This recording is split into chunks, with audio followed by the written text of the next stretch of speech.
Hey guys, Scott here. Today we're going to go over the Houndmaster's changes from PTB to live. Forgive me if my voice cuts out. I just drank some water and it went down the wrong pipe, so I'm marginally dying every few seconds, but I will try my best.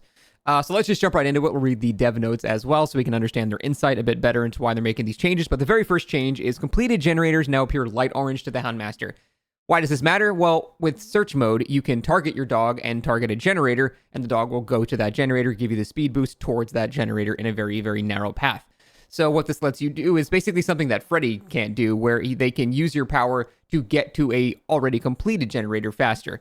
Now that gives you some interesting options. Mostly though, is this going to be really useful? Not really, because where do you typically want to patrol? Towards generators that are unfinished. That's where you're going to find survivors. That's where you're going to want to defend stuff. But there are certain scenarios where you will want to go to a completed area. A lot of times survivors, if they're all injured, will go to an area with a completed generator to basically reset their health states. And oftentimes you have no quick way of getting there as well. So that is basically for those types of scenarios. Again, you're not really going to want to patrol areas that are not, having generators that are incomplete. You want to go to where the generators are, not done yet. So is this going to be that useful? Not really that much, but there are a couple scenarios like finding and resetting survivors, or maybe approaching a different generator from an unconventional path, because it does go in a direct straight line, that search mode. So I don't know. It's definitely a buff. Is it a huge buff? Not particularly, in my opinion. Next, survivors afflicted with Hound Sense now appear bright red. I guess this is just a nice quality of life to let you know that they're about to be deep wounded. They get Killer Instinct when they're initially tagged, so that'll let you know who it was if you were in radius of them and you could see them, but for the most part, this will just let you know when deep wound's going to happen. I don't really think that matters. You're going to know when you hit them and they get deep wound. It's not like you're going to go out of your way to target a guy that had, the Killer Instinct and Hound Sense on to give them the deep wound, because deep wound is just not that big of a penalty. So that's more quality of life than anything. I don't even know if that counts as a buff. That's just a nice thing to have, I guess is a better way to describe that. So the developer note was, this will allow the Houndmaster to target generators on a limited range wherever she is on the map. This will boost her ability to cover large areas in the map while running on the search path. Which is weird, because the way this is written implies you couldn't do that on the PTB, but you could. You could target generators across the map already on the PTB. You just couldn't target completed generators on the map. So this is making it seem like they're making a much bigger change than actually happened, but all they're doing is making it so you can now go to areas that are already done and don't have much of a reason to be there to begin with. So very, very small buff, but a buff nonetheless. Now, search commands starting Hound Sense radius was 2.5, was 1.5, and then the PTB was not working as intended. So I'm not 100% sure what this means. I don't know if this means that they simply set the value wrong. I feel like they wouldn't say working as intended. They would say they set the value incorrectly or something. What I think was not working is the AoE was not growing at the correct rate. Because the difference between doing search mode right in front of you and across the entire map, it wasn't that much bigger. It really didn't grow that much. You would think if you sent them across the entire map, the dog's AoE for detection for this Hound Sense would be like, 32 meters, like an entire territory or something like that. But it was just tiny. It was very, very small. It was like 15, 16 meters or something at the maximum distance. So I'm not sure if it wasn't growing properly, or maybe because the new base value, if it grows at an exponential rate, having a bigger base value will mean at the end of it, it will be a lot bigger too. So this is one of those things I need to visually see in game before I comment any further on it. But any increase to the radius is very welcome, because it was tiny, tiny, tiny. You basically had to sniff a survivor's ass and gain their trust in order to benefit from getting the Hound Sense on them. So it was really underwhelming, and hopefully a bigger starting radius will result in an exponentially bigger ending radius, because the base number is bigger. Next, the Houndmaster's movement speed while running on the search path was 6.0, or is now 6.0 from 5.2. That's a big increase. So I felt like the search mode haste that you got was like 5 or 10. Apparently it was 15. It didn't feel like it was, and maybe that's because the radius is so skinny for the path that you have to follow that oftentimes following the path that it gives you would end up losing you distance, because you're taking an unoptimal path to get somewhere. But that's a pretty big increase. I said they need to make it like 15, 20% faster, and they made it 20% faster. So that is exactly 30% to 50% now. So 130 to 150 in terms of killer movement speeds. For a frame of reference, 6.0 is now the base movement speed for a cloaked wraith. Now, it's hard to tell. Is this even still good? The problem is it doesn't linger. The effect doesn't linger at all. So when you set out the search path, you have to directly follow the exact pixels that it's on in order to benefit from that. If you meander from the path even slightly because it's taking you through a very unoptimal route or something like that, then you'd be better off just not following the path at all. So I really wanted to see you move like super, super fast. Again, compare it to Wraith. What does Wraith have to do? He bing bongs for a second, and then he's invisible, and he gets this movement speed. What does he do to cancel it? He bing bongs for a second, and then he's out of it, and he's got this already. So I'm trying to compare it to Wraith, and Wraith obviously has the invisibility on top of that to give him way more of a benefit than this killer. So Wraith has 6 meters a second, unbounded, can go in any direction at any point, just has to cloak, and he's fine. She has to wait on the cooldown for search mode. She has to wait for the actual dog to go out before it starts. Then she has to wait for the dog to come back. If we compare it to something like Wraith, I think she should be even faster. I know we're getting into comical levels of haste here, but you guys have to realize if you didn't play the PTB how skinny this path is that you have to traverse. It's a very, very, very skinny path that you have, and it's basically just a straight line movement ability in one spot. So I wouldn't even be upset if that thing was moved to like 7 meters a second or something like that. I legitimately think it needs to be stupidly fast due to how restricting it actually is. Mess around with it in live servers. Hopefully you'll see what I'm talking about. But regardless, that's a pretty good buff. I mean, 130% to 150%, that's a 20% difference between the old and the new. That will be felt. That is a very noticeable great change. You are now Wraith's movement speed while you're following the skinny line. So that will be nice. I do think it should have a lingering radius, a bigger radius, or more speed. Pick one option. I don't care what the option it is. Honestly, maybe a lingering haste for 2 seconds would be great too, or something like that. Kind of like how Wraith gets a bit of a movement speed when he comes out of his power as well. So I keep comparing things to Wraith because that's just the simplest frame of reference for movement speeds I can find. So I think that could still stand to be a bit stronger.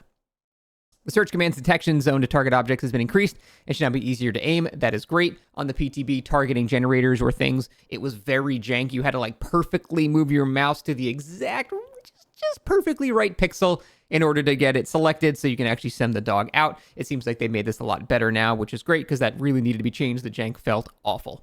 Next, the search command cooldown is now 0.5 seconds, was 5. That is really good. One of the major problems I had was if you did decide to use the underwhelming search mode, you had to wait for the dog to go out, finish the patrol, come back, and then once the dog came back, then you'd have to wait 5 seconds for the chase mode to start. So you would be waiting and then waiting and then waiting and then waiting, and it sucked. Now it seems like once the dog comes back from search mode, you basically get your chase mode back instantly, which is good. It should do that. So that's basically what all these things are saying here, and that is the best change by far. That is a huge buff. The downside of sending out your dog and not having your chase power was so massive. It was too much of a detriment to bother with search mode. So great change here. Now, chase mode. The chase command acceleration on the dog is now 32 meters from 29, so just slightly advanced speed there. That's always going to be great for the killer. The chase command's redirect linger time is now 1 second from 0.7. So the redirect linger time, you can shoot the dog out and then wait a certain amount of time once it's at the end of its path, and then choose to trade your camera to the dog and then redirect it in any way. So you had a 0.7 second window here. So people were trying to use this for zoning, but people realized it expired so fast, you couldn't really use it for zoning because they had to make the decision really quickly if they were going to send it back or if they were going to try to possess it and keep going further. Additionally, when it became possessed by the killer player, then the dog's eyes would glow and you would see that it was being manually controlled. So it was very obvious of a tell there.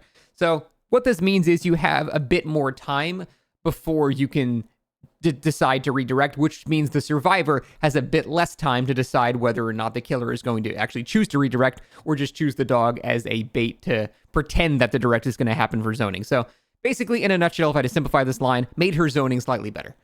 That's going to make her a bit stronger, a bit more annoying to go against, but we're talking about 0.3 seconds, not a huge difference here. It'll just feel a bit nicer on the killer end.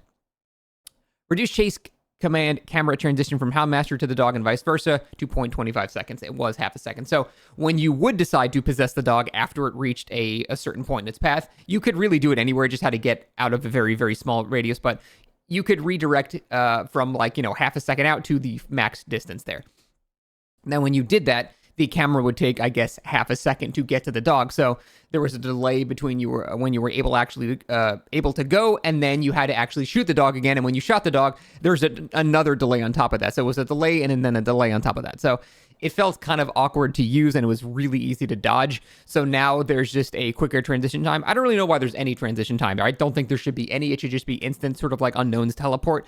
I don't know why there needs to be any transition whatsoever. Make it 0.10 seconds. So I guess the killer player can understand in the way that the camera ends transitioning, but it doesn't need any transition time whatsoever. It just seems like an arbitrary delay. I'm guessing it's there to let newer players to the killer not get disoriented, but you shouldn't anyway, because you can see which way the dog's facing before you choose to go. So the dog's facing direction dictates where it's going to start. You don't really need the transition to help you, but whatever. That'll still feel nicer. It's 100% faster than before. I don't think it needs a delay to begin with, but overall, So I'm going to read the feedback here. The PTB showed that players found the chase command fun and satisfying, however, the redirected issues that needed to be addressed. Very true. It feels great to land one, but failing to catch one often leaves Portia in a less than desirable position, and survivors gaining a lot of distance. Also very true.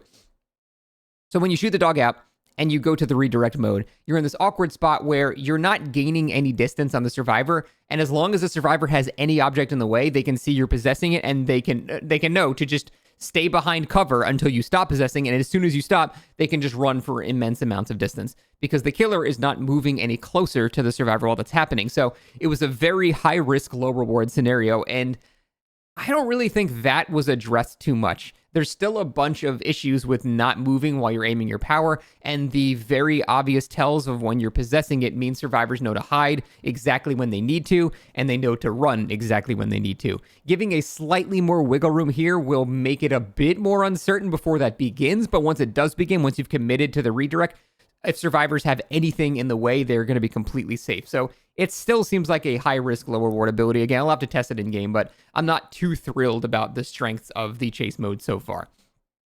Additionally, I don't see any mention of it here. There is this really awkward delay when the dog vaults something. Say there's a down pallet or a window. The dog will be sent out, he'll pause at the window, he'll vault, then pause, then go additionally on the path that he's had set. That ends up being really awkward when you're trying to get somebody that just finishes a vault. I'm just trying to think of scenarios. It really just ended up being very underwhelming with the delay on the delay on the delay. You have to shoot delay, and then delay before vaulting, and then delay after vaulting. By the time all these delays have happened, it adds up to a second of you just having done nothing. And I don't see any mention of the delay of the vaults or anything like that here. And I really was hoping to see that because that felt terrible.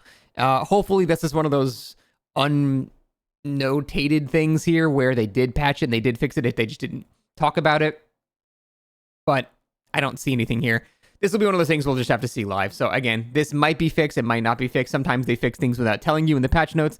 They might have figured it was a minor thing that's a quality of life thing, but it actually was a very major portion of the ability of the delay on vaulting with the dog in chase form. So hopefully that actually is changed here. They also nerfed the Save the Best for Last add-on. I mean, we all knew that was going to happen. I immediately stopped playing with that add-on because I knew there was zero chance that was going to make it live. It was pointless to people, or it was pointless for people to make their judgments on the killer based off that add-on. You had to be dumb to think that add-on was going to stay alive. It was obviously much stronger than everything else by a wide margin, and of course they did nerf it. So I was trying to practice without it, and that's why I had a lower opinion of the killer than a lot of other people, because you couldn't even do the one thing that she could do well, which is get free Save the Best for Last. You couldn't even do that. So overall, is this going to make her a good killer? I don't think so. I think this will make her a better killer, and she no longer will be among the worst killers in the game. That's great.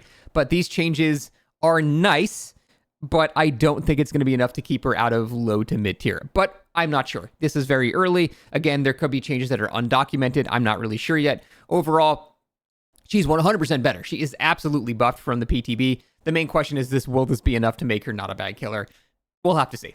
That's about it for my initial impressions of the patch notes. I'll be live tomorrow going over the gameplay itself, and I'll be bashing my head against the wall trying to see if we can make it work. That's it. Thanks for watching. See you next time.